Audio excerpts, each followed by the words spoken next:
हाम्रो विभिन्न जग्गाको परिवर्तन होला। हाम्रो माग के छ भने अब यो सबै ठाउँमा एकै नासको हुनुपर्छ भन्ने लाग्छ। किनभने ड्याम बन्यो घडेरीको ठाउँमा चाहिँ छुट्टै किसिमको बन्ने र चाहिँ खेतमा छुट्टै किसिमको बन्ने होइन, एकै नासको काम हो। जमिन एकै नासको किसिमले मूल्याङ्कन हुनुपर्छ र खुरकोट मन्थलीमा जुन किसिमको जग्गाको मूल्याङ्कन हुन्छ हाम्रो यो सुनकोशी गाउँपालिका योजना बन्ने सबैतिर एकै किसिमको मूल्याङ्कन होस् भन्ने म आयोजकलाई यो चाहिँ योजना बनाउनेलाई चाहिँ जनताको तर्फबाट हार्दिक आह्वान गर्छु। हामीले यहाँको उचित खालको चाहिँ जग्गाको मुआवजा पाउनुपर्छ। यहाँको जो सरकारवाला छ, जो जग्गा आफ्नो जग्गालाई छोडेर अन्यत्र बसाइ सराइ गर्नुपर्ने अवस्थाका व्यक्तिहरू हुनुहुन्छ, सरकारवालाहरू हुनुहुन्छ, उहाँले उचित खालको वासस्थानको व्यवस्था हुनुपर्छ। त्यसै गरी उचित खालको रोजगारीको ग्यारेन्टी हुनुपर्छ। उचित जग्गाको मुआवजा आफैले आफ्नो जग्गाको मूल्य निर्धारण आफैले गर्नुपर्छ। किनभने अर्काको जग्गाको मूल्य तोक्नलाई सजिलो हुन्छ, तर आफ्नो जग्गाको मूल्य तोक्नलाई अरूलाई गाह्रो पर्ला। किनभने त्यो जग्गाको मूल्य जसले भोगचलन गरेको छ त्यसलाई थाहा हुन्छ। डुबाउँदैछ हाम्रो सभ्यता र हाम्रा घरहरू, हाम्रा खेतहरू, हाम्रा बारीहरू, हाम्रा सामाजिक, आर्थिक, सांस्कृतिक र धार्मिक संरचनाहरू यहाँ डुबाइँदैछन्। मलाई अहिले यहाँ पूर्वोक्त साथीहरू, राजनीतिक दलका प्रतिनिधिहरू, वडाध्यक्षज्यूहरूले भनेको कुरामा मेरो विमति छ। यहाँ अहिले नै हामीले यहाँ मुआवजामा राल काट्नुपर्ने अवस्था छैन। अहिले नै हामीले यहाँ क्षतिपूर्तिको कुरा भनिरहनु पर्ने अवस्था छैन। एउटा जलविद्युत आयोजनाको मूल्यमा हामीले दुम्जादेखि चाकोटारसम्मको यो मानव बस्ती डुबाउने, यत्रो मानव विकासको यत्रो भएको मानव सभ्यतालाई डुबान गर्ने एउटा जलविद्युत आयोजनाको मूल्यमा? त्यो जलविद्युत आयोजना ठुलो कि यो यत्रो मानव सभ्यता ठुलो? यसलाई यो जलविद्युत आयोजना सञ्चालन गर्नुहुन्न र यो मानव बस्ती र यो मानव विकास अहिलेसम्म भएको विकास र संरचना यो यहाँ जोगाउनु पर्छ र यहाँ डुबाएर चाहिँ हामी सबै डुब्ने र डुबाउने होइन। मेरो यो पहिलो कुरा यहाँ मैले यति कुरा राखेँ। दोस्रो कुरा, हामीलाई यो जलविद्युत आयोजनाले एउटा भूकम्पले ल्याए जस्तै कृत्रिम तरङ्ग सिर्जना गरेको छ।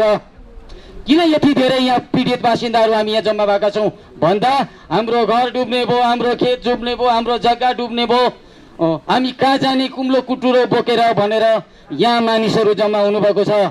त्यति मात्र होइन, यो यसले दिने क्षतिपूर्ति कहाँ जाने त हामी अब के अरे यो बोकेर?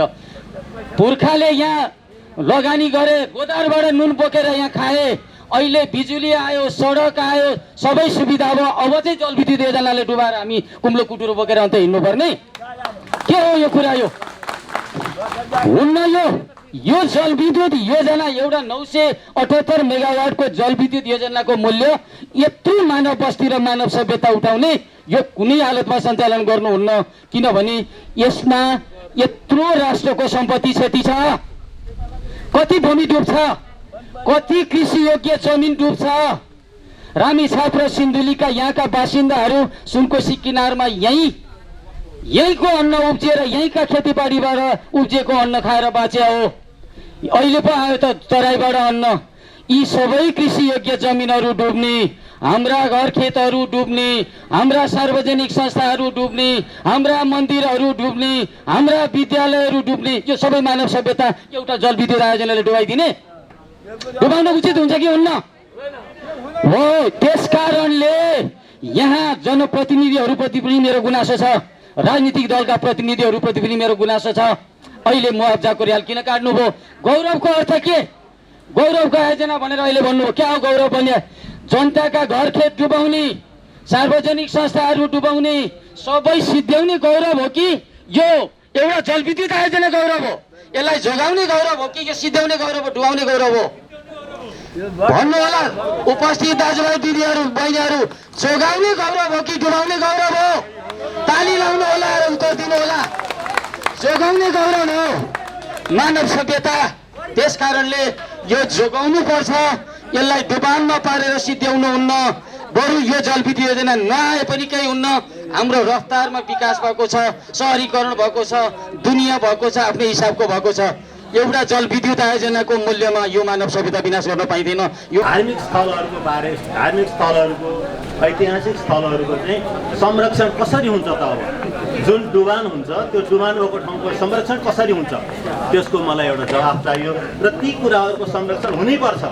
एक मैले सबभन्दा पहिले भारतको विश्वनाथको मन्दिरभन्दा पनि मूर्तिभन्दा पनि पहिले उत्पत्ति भएको आदिलिङ्ग कुशेश्वर दुम्जाको डुबान पर्छ। अब त्यो कुशेश्वर महादेवको मन्दिर कहाँ राख्ने, त्यसले कसको कति क्षतिपूर्ति पाउने? त्यस कारणले त्यो हाम्रो धार्मिक महत्त्व बोकेको ठाउँको संरक्षण हुनुपर्छ र त्यो ठाउँ डुबान हुनु हुँदैन। एक दोस्रो कुरो विश्वामित्र गुफा जहाँ चाहिँ गायत्री मन्त्र सिद्धि गरेको ठाउँ थियो, मार्कण्डेय ऋषि आदि विभिन्न ऋषिहरूले तपस्या गरेको ठाउँ थियो, तपोभूमि हो। त्यो विश्वामित्र गुफा सुनकोशीबाट अलिकति मात्रै उचाइमा छ। अब त्यो डुबानमा पर्छ। त्यो विश्वामित्र गुफा खोज्न कहाँ जाने अब हामी? त्यो जलविद्युत आयोजना हामीलाई त्यो कुरा गर्न सक्दैन। अर्को कुरो हाम्रो चाहिँ रामगञ्ज मन्दिर, झाँगाजुलीको रामगञ्ज मन्दिर त्यो पनि डुबानमा पर्छ। जनकपुरको राम मन्दिर, राम जानकी मन्दिर भन्दा लगत्तै पछि बनेको थियो।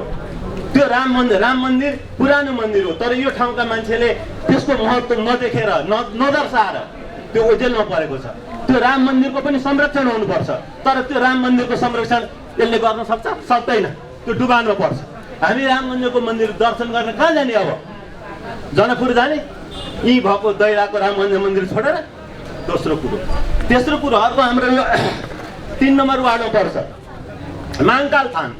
त्यो चाहिँ हिमालबाट सन्देश बोकेर चाहिँ मधेस गएकी, मधेसबाट फेरि सन्देश बोकेर हिमाल गएकी टेकेको पाइलो राखेको ठाउँ त्यो महाकाल थान। त्यहाँ गाईको पाइलो छँदै छ, त्यो पनि डुबानमा पर्छ। त्यसको संरक्षण कसले गर्ने? एक अर्को कुरो मुक्तेश्वरी सुम्म र निसुम्मलाई मारेर तपाईँको चाहिँ त्यो खड्ग पखालेको खाडादेवी र मुकुट फुकालेर राखेको मुक्तेश्वरी त्यो अहिले पनि झन्डै छ। त्यो मुक्तेश्वरीको संरक्षण कसले गर्छ? यो आयोजनाले गर्न सक्छ? सक्दैन। त्यही ठाउँमा हामी पूजा गर्न जान पाउनुपर्छ। अर्को कुरो एउटा त्यसपछि म तीर्थस्थलको कुराहरू गरिरहेको छु। तीर्थस्थल दुर्गाघाट, सुनकोशी नदी र रोशी नदीको दोभानमा रहेको दुर्गाघाट, जहाँ स्नान गर्नाले, तीर्थ गर्नाले, जहाँ पिण्डदान गर्नाले 21 पुस्तासम्म चाहिँ त्यो पितृ तर्छन् भनेर चाहिँ हाम्रो पुराणमा उल्लेख भएको छ। अब त्यो कहाँ जाने हामी श्राद्ध गर्नलाई? त्यस कारणले त्यसको पनि संरक्षण हुनुपर्छ। अर्को कुरो बाला नदी, गोदावरी नदी र सुनकोशी नदीको सङ्गम स्थान गयाघाट जुन चाहिँ हाम्रो यो मुनकोटमा पर्छ, त्यो गयाघाटमा जो हाम्रो चाहिँ दाह संस्कार हुन्छ, जहाँ हामी चाहिँ स्नान गर्न जान्छौँ, तीर्थ गर्न जान्छौँ, त्यो सबै डुबानमा पर्छ। अब हामी कहाँ जाने? अर्को कुरो त्यसपछि कुशेश्वर के अरे नर्मदेश्वर महादेव जहाँ चाहिँ त्यो बेनी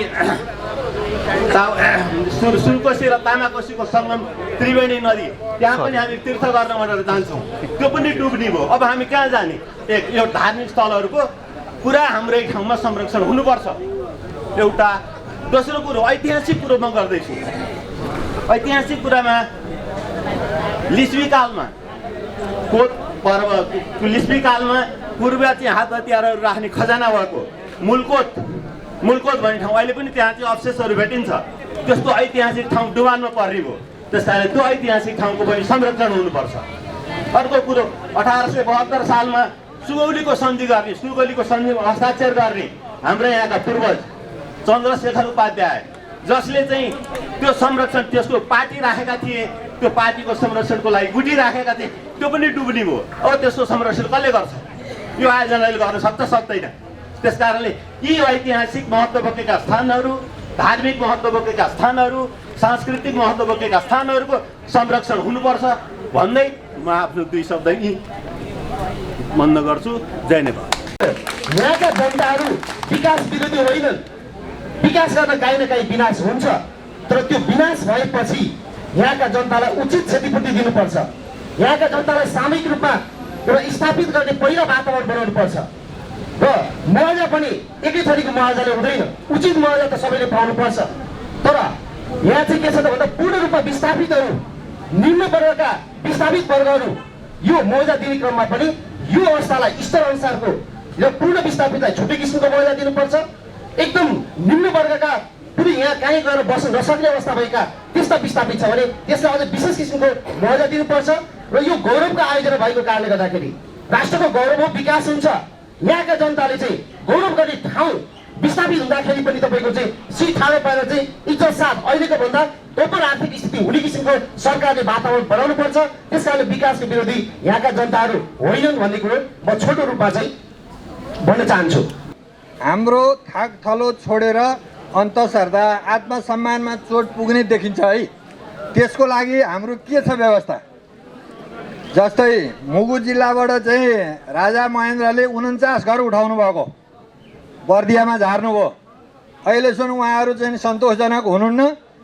तपाईँहरूको भाइ छोरा नाति आफ्ना कोही मान्छेहरू पनि त्यता कोही जबको सिलसिलामा पुगिएको छ भने त्यो बुझ्नै सकिन्छ, यथार्थता भित्र पर्ने कुरो हो।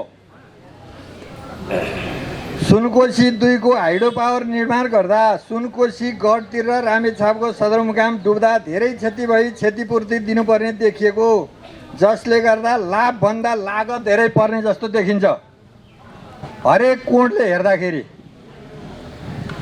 सुनकोशी मरिन डाइभर्सन जो कि केपी ओलीले आएर उद्घाटन गरेर जानुभएको छ, तराई जोड्ने लाखौँ हेक्टर सिँचाइ गर्न सक्छ। त्यसको साथै बीपी हाइवे मध्य पहाडी हाइवेका केही भाग डुब्न जाने, पुनर्निर्माण गर्दा धेरै खर्च हुन लाग्ने यो राज्यको तालमेल नमिलेको योजना हो कि जस्तो पनि देखिया छ।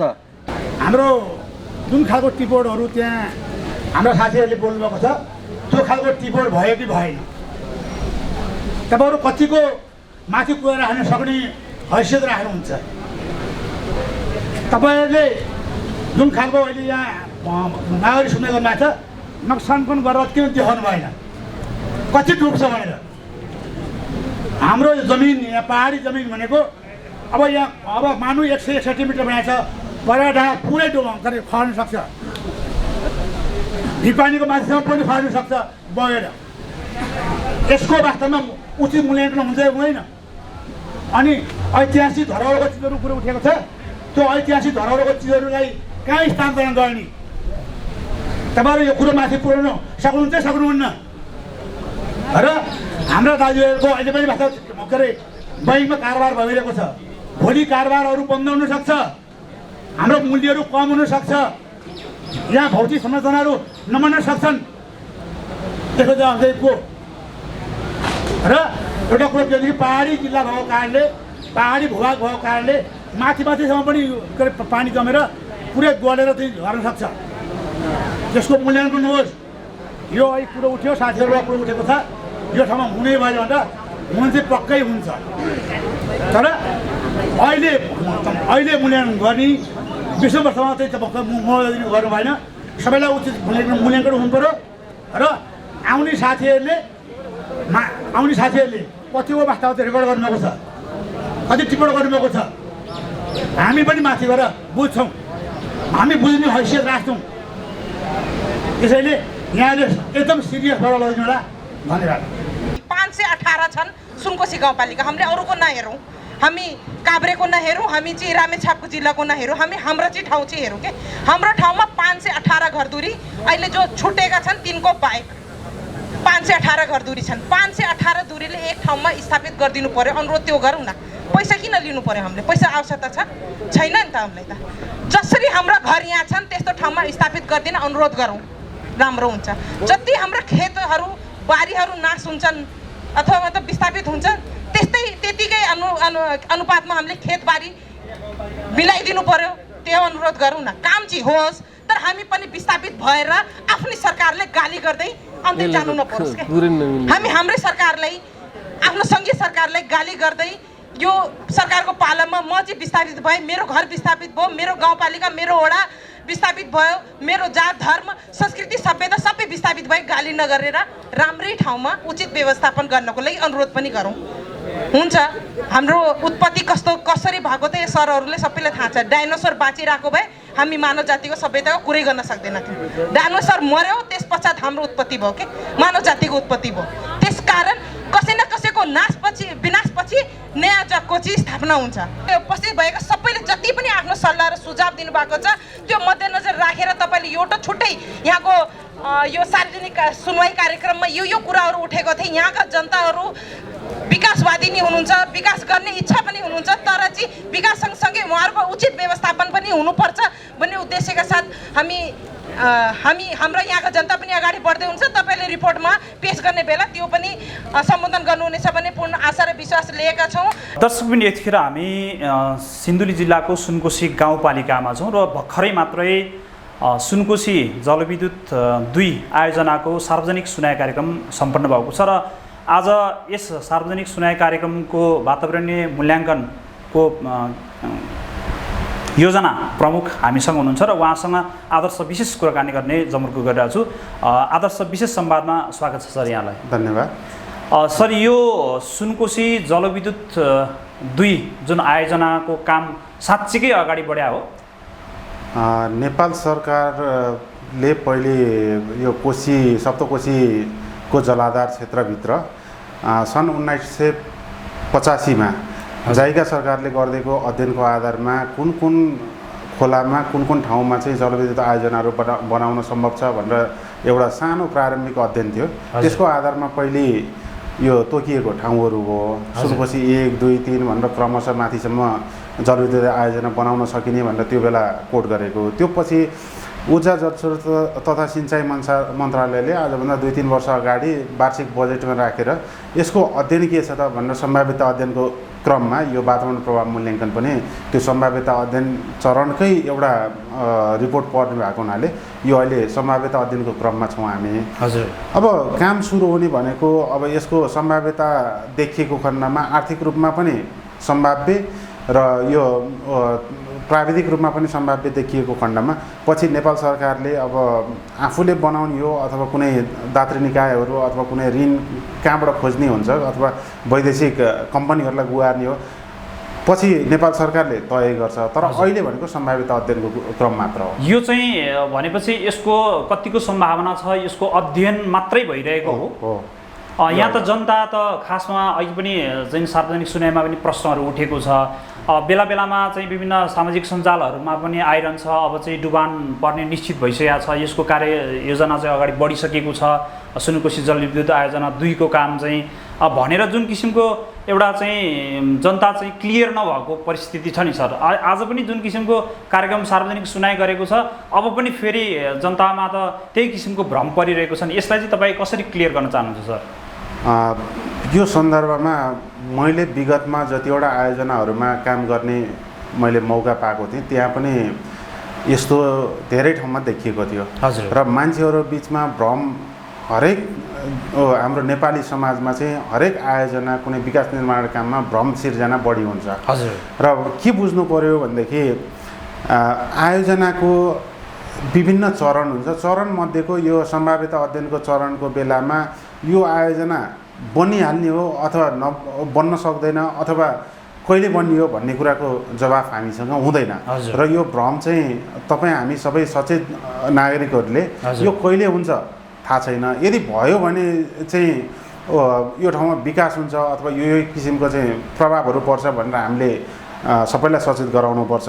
तर भ्रमकै आधारमा अब डुबानमा पर्ने भयो अथवा यो मेरो जग्गा जाने भयो भनेर किनबेच बन्द हुनु अथवा त्यो ब्याङ्किङ कारोबारहरू बन्द हुनु भनेको यो नेपालमा चाहिँ धेरै ठाउँमा यो विद्युतको प्रसारण लाइन र जलविद्युत क्षेत्रमा यो हुने नै गरेको छ। अनि अर्को फेरि यथार्थ चाहिँ के हो भनेदेखि सुरुमा जुन बेला सम्भाव्यता अध्ययनहरू हुन्छ जुन बेला अध्ययनको चरण हुन्छ त्यो बेलामा मेरो जग्गा नपर्दियोस् भन्ने मान्छेहरूको सङ्ख्या धेरै हुन्छ। अनि परेको खण्डमा पनि यति चाहिन्छ उति चाहिन्छ भनेर घुर्की लगाउने खालको परिवेश देखिन्छ। र जुन दिन मुआवजा निर्धारण हुन्छ अथवा नेपालको कानुन बमोजिम होस् या अन्तर्राष्ट्रिय कानुन मान्ने कुनै विकासकर्ता आयो आयोजना बनाउन आयो भनेदेखि उहाँहरूले अन्तर्राष्ट्रिय कानुन अनुसारको मूल्य निर्धारण गरेर पछि मुआवजा वितरणको समयमा फेरि अर्को खालको चाहिँ माहौल सिर्जना हुन्छ। त्यो बेलामा मेरो चाहिँ किन परेन छ भन्ने मान्छेहरू चाहिँ बढी देखेको छु मैले। हजुर। यो मेरो अनुभवको विषयमा भन्दैछु। मैले कतिको जान्छ कहाँ गर्छ यो ठाउँमा यस्तो भनेर भन्न खोजेको होइन कि मेरो पूर्व अनुभवले चाहिँ त्यो देखाइरहेको छ। हजुर। किनकि मुआवजा निर्धारण अथवा कुनै क्षतिपूर्ति कुनै आयोजनाहरूले ठुल्ठुलो सानोको म कुरा गर्दिनँ, ठुल्ठुलो आयोजनाहरूले गर्दाखेरि उनीहरूको जीवनस्तर चाहिँ अहिलेको भन्दा माथि उक्सिने गर्ने गरेको हुँदाखेरि नराम्रो हुँदैन। हजुर। तर यो हल्लाको समयमा जुन यो आयोजनाको मैले प्रसव पीडा भन्दा त्यो समय हुन्छ यो आयोजनाको, यो बेला भनेको हल्ला बढी गर्ने राजनीति पनि यसैमा खेल्ने यावत कुराहरू चाहिँ देखिन्छ। हामी प्राविधिक भएको कारणले गर्दाखेरि हल्लाको पछि लाग्नु भन्दाखेरि पनि यसको फ्याक्ट के छ सम्बन्धित ठाउँमा गएर बुझेर र गाउँपालिका वडा अध्यक्षहरूले चाहिँ सम्बन्धित मान्छेहरूमा गएर चाहिँ ठोस कुरा के हो त भनेर चाहिँ जनमानसमा पार्यो भनेदेखि राम्रो हुन्थ्यो। यो सन् 1985 मा भएको अध्ययन जुन बेलामा यो सुनकोशी र तामाकोशी किनारमा जुन चाहिँ डुबान क्षेत्र छ, तामाकोशीमा नि 19 किलोमिटर माथिसम्म चाहिँ सुनकोशी तामाकोशीको दोभानबाट 19 किलोमिटर माथिसम्म जलाशयले ढाक्छ हो। यो दुईटै क्षेत्रमा बस्ती नभएको, जग्गाहरू आबादी भइ नसकेको र बगर र खाली जग्गा भएको बेलाको परिकल्पना हो। अब अहिले सम्भाव्यता अध्ययनमा कुनै एउटा पाटो हामीले समातिराखेका छौँ। टेक्निकल्ली हेर्ने हो भनेदेखि जुन प्राविधिक रूपमा सम्भव छ। अब हाम्रो अध्ययन यो जुन सामाजिक आर्थिक वातावरणको यो अध्ययनबाट चाहिँ सम्भावना छ कि छैन भन्ने त्यो क्रममा छौँ हामी, त्यो भएर अहिले भन्न सकिँदैन। तर एउटा यहाँलाई इन्डिकेसन म के दिन्छु भनेदेखि सूचाङ्क चाहिँ अहिले जुन व्यवसाय भने आबादीको वृद्धि, नदी तट क्षेत्रमा चाहिँ भएको जति पनि खाली जग्गाहरूको चाहिँ आबादीको वृद्धि, अर्को चाहिँ दुवै किनारातर्फ अधिकांश क्षेत्रमा हाइवेको निर्माण, जसले गर्दाखेरि हाइवेको आसपास भनेको व्यापारको केन्द्र चाहिँ दिन प्रतिदिन बढ्दै गर्नु र हरेक महिनामा चाहिँ त्यो जहाँ अर्बनाइजेसन जहाँ सहरीकरण सुरु हुन्छ त्यहाँ चाहिँ हरेक महिनामा जग्गाको दर भाउ चाहिँ फरक पाइनु, यो ओभरअल नेपालमा हेर्दाखेरि चाहिँ वृद्धि हुने चाहिँ देखिन्छ। यी यावत कारणले गर्दाखेरि इकोनोमिकल्ली जुन आर्थिक रूपमा सम्भाव्य छ या छैन भन्ने चाहिँ अब हाम्रो यो अध्ययन अन्त्य भएपछि फेरि इकोनोमिस्टहरूले चाहिँ बसेर यसको सम्भाव्यता चाहिँ प्रति युनिट कति रुपियाँ चाहिँ लागत पर्दो रहेछ त्यसको खाका निकालेपछि मात्र थाहा हुने कुरा हो। आजको सरसर्ती हामीले हेर्दाखेरि चाहिँ आर्थिक रूपमा यो जुन हाम्रो सामाजिक जुन क्षेत्रको छ पुनर्वास गर्नुपर्ने अवस्था यो ओभरअल आयोजनालाई हेर्दाखेरि अलि अन्य आयोजना भन्दाखेरि अलिक गहनै देखिन्छ। देख्न चाहिँ यो अलिकति महत्त्वपूर्ण रूपमा पनि हेरेको छ र अलिकति बढी प्रभावित बढी क्षतिपूर्ति दिनुपर्ने चाहिँ अलि भरे हजुरले भने जस्तै अब दुवैतर्फ चाहिँ सडकहरू नयाँ बस्ती बजार व्यवस्थित भइरहेको अवस्थाको कारणले गर्दाखेरि पनि यसलाई चाहिँ यो सम्भव कतिको देख्नुहुन्छ सर? सम्भावना हुँदैन भन्न म सक्दिनँ। तर यो जुन आर्थिक पाटोलाई हेर्दाखेरि चाहिँ जुन क्षतिपूर्ति यति धेरै ठुलो जनसमुदायलाई त्यति धेरै घरधुरीहरूलाई चाहिँ एक ठाउँबाट अर्को ठाउँ उहाँहरूलाई चाहिँ पुनर्वास गरेर राख्नुपर्ने जुन स्थिति तथा यहाँको जग्गाको चाहिँ अहिलेको चलन चल्तीको मोल भाउको अलि चर्को नै देखिँदाखेरि यो कसैले ढाँट्नुपर्ने छैन। जुन ठाउँमा चाहिँ अर्बनाइजेसनको डेभलपमेन्ट भएको छ सो त बढी नै हुन्छ, घडेरीको रूपमा चाहिँ बढी गइरहेको, यो देख्दाखेरि चाहिँ आर्थिक रूपमा चाहिँ इकोनोमिस्टहरूले गर्ने कुरा हो। तर यसमा उहाँहरूले चुनौती चाहिँ छ, यो आयोजना बनाउनलाई चुनौती छ। यो आयोजनामा तपाईँ निरन्तर लागिरहनु भएको छ, अध्ययन गरिरहनु भएको छ, ठ्याक्कै लगभग अनुमान अब ठ्याक्कै समय भन्न नसके पनि अनुमानमा चाहिँ यो कति वर्ष पछाडितिर चाहिँ कार्यान्वयन हुन सक्ला एउटा अनुमानमा भन्न सकिन्छ सर? हजुरहरूले नेपालको जति पनि जलविद्युत आयोजनाहरू अहिले निर्माणको चरणमा गएका छन्, त्यो सम्भाव्यता अध्ययन गरेको धेरै पछि गएका छन्। कारण के हो भनेदेखि पहिलो नम्बरमा नेपालको कानुन पनि कता कता चुनौती देखिन्छ, अलि स्पष्ट कानुन नहुने। दोस्रो कारण हाम्रो स्वदेशमा लगानी नजुट्नु। हजुर हामी चाहिँ विदेशी लगानीकर्ता ठुल्ठुला लगानीकर्ताहरूमा चाहिँ आश्रित हुनु हजुर। र उहाँहरूलाई निर्धक्क साथ नेपालमा चाहिँ लगानी गर्नको लागि चाहिँ कता कता हिचकिचाहट अझै पनि देखेको कारणले गर्दाखेरि समय सीमा तोक्न सकिँदैन। उदाहरणको लागि चाहिँ बुढी गण्डकी यहाँले हेर्न सक्नुहुन्छ। बुढी गण्डकीको त लगभग मुआवजा धरि दिइसकेको अवस्थामा नेपाल सरकारले त्यो लेभलसम्म गरिसकेको अवस्थामा कुन कम्पनीलाई चाहिँ दिने भनेर झगडा गरेर बसिरहेको छ नेपाल सरकार। भनेपछि अब सुनकोशी 2 को पनि त भोलि राजनीति छिरेपछि कुरो यस्तै आउला भन्छ। नेपालमा आयोजनाहरू छिटो नहुनुको कारक तत्त्व चाहिँ के छ भने नेपालको नीतिगत र दलीय जुन यो देशको विकास चाहिँ कुन दिशातर्फ लाने भन्ने ठोस विचार नहुनु, ठोस मार्ग निर्देश नभएको कारणले गर्दाखेरि समय भन्न सकिँदैन। सर अन्त्यमा चाहिँ अहिले सार्वजनिक सुनाइकै दौरानमा हिजो पहिलो दिन सम्पन्न भयो, आज सुनकोशी गाउँपालिकामा दोस्रो दिनमा हुनुहुन्छ र भोलि अन्त गोलन्जर गाउँपालिकामा सार्वजनिक सुनाइको कार्यक्रम निरन्तर छ। छोटकरीमा यो सार्वजनिक सुनाइ कार्यक्रमबाट चाहिँ ठ्याक्कै जुन प्रभावित जति पनि पपुलेसन छ जनतालाई चाहिँ हजुर यसको आयोजनाको प्रमुख हैसियतले के भन्न चाहनुहुन्छ सर जनतालाई चाहिँ? सुनकोशी 2 को यो अध्ययन टोलीमा म एउटा सदस्य भएको नाताले जति पनि प्रभावित क्षेत्र छ यो सुनकोशी 2 को जुन 168 मिटरको बाँध बाँधेपछि करिब 54 किलोमिटर माथिसम्मको जुन डुबान क्षेत्र, धेरै ठुलो डुबान क्षेत्र पर्नेछ। त्यो ठाउँका जनमानसहरूलाई जसलाई जानी भरे भनेर सुन्दाखेरि चाहिँ दुःख लाग्ने स्वाभाविकै हो। यो हल्लामा नपर्नु पहिलो कुरा चाहिँ उहाँहरूलाई चाहिँ यथार्थ सम्बन्धित निकायबाट बुझ्ने कोसिस गरौँ, हल्लामा नपर्दिउँ। दोस्रो कुरो चाहिँ मैले यो धेरैजनासँग चाहिँ कुरा गर्दाखेरि ब्याङ्कहरूले ब्याङ्किङ यो कारोबारहरू जुन धितो राख्नेलाई चाहिँ कारोबारहरू चाहिँ अलिक गडबड भइरहेको, कति ब्याङ्कले चाहिँ नमानेको अवस्था, जग्गाको किनबेचको पनि अलिकति अहिले सकस यो चाहिँ कम भएको अवस्था, बन्दै त नभनौँ। अनि यस्तो खालको यो भ्रम चाहिँ यहाँहरूमा नभइदिए हुन्थ्यो भन्ने मेरो कारण के हो भनेदेखि ब्याङ्कले यदि कुनै धितो राख्नु छ र त्यहाँको चलन चल्तीको रेटलाई चाहिँ राम्रोसँग अँगालेको छ भनेदेखि भोलि आयोजना बन्ने भएछ भने पनि त्यसको चलन चल्तीको रेटमा नघटाइकन चाहिँ मुआवजा दिने हुँदा ब्याङ्क त घाटामा जाँदैन। अहिले किनबेच गरिरहेको गाउँघरको किनबेच भइरहेको चिज पनि चलन चल्तीको मूल्यमा पाउने हो भने उहाँहरू पनि घाटामा पर्नु नभनेपछि यो हल्ला नराख्न पाए हुन्थ्यो, नराखिदिए हुन्थ्यो भन्ने दोस्रो भयो। अनि तेस्रो चाहिँ कस्तो भनेदेखि पहिले आयोजनाका यस्ता सार्वजनिक सुनाइहरू, वातावरण प्रभाव मूल्याङ्कन यावत कामहरू हुँदाखेरि चाहिँ कोठे बैठकमा सक्ने, सीमित टाउकालाई चाहिँ बोलाएर सक्ने जुन प्रचलन थियो पहिले, अब त्यो क्रमशः चिरिँदै आएको छ। अब अहिले सम्बन्धित प्रभावित ठाउँमा गएर प्रत्यक्ष तितो मिठो आफूलाई मन परे नपरे त्यसको विरोधमा बोल्नु पऱ्यो भने विरोधमा बोल्नको लागि पनि हामीले स्थान पाइएको छ। त्यसले गर्दाखेरि आयोजनाको बारेमा जानकारी हुने यस्ता खालका कार्यक्रमहरू चाहिँ क्रमशः मैले कति गर्नुपर्छ के म भन्न सक्दिनँ, तर पनि नेपाल सरकारले जति पनि आयोजनाहरू यस्ता बन्छन् यस्तो ठाउँमा चाहिँ गाउँको मान्छेहरूको जो वास्तवमा प्रभावित छ उनीहरूलाई सूचना प्रवाह गर्ने खालका यसरी कार्यक्रमहरू राखिदिएर मान्छेलाई आश्वस्त बनाइदियो भनेदेखि पूर्व पीडित हुँदैन थियो। किनकि अहिले त पूर्व पीडित भन्छु म, उहाँहरूलाई पीडित भइसकेका छैन तर अगाडिदेखि चाहिँ पिरोल्लो परिसकेका छ। अनि यो खालको हुँदैन थियो।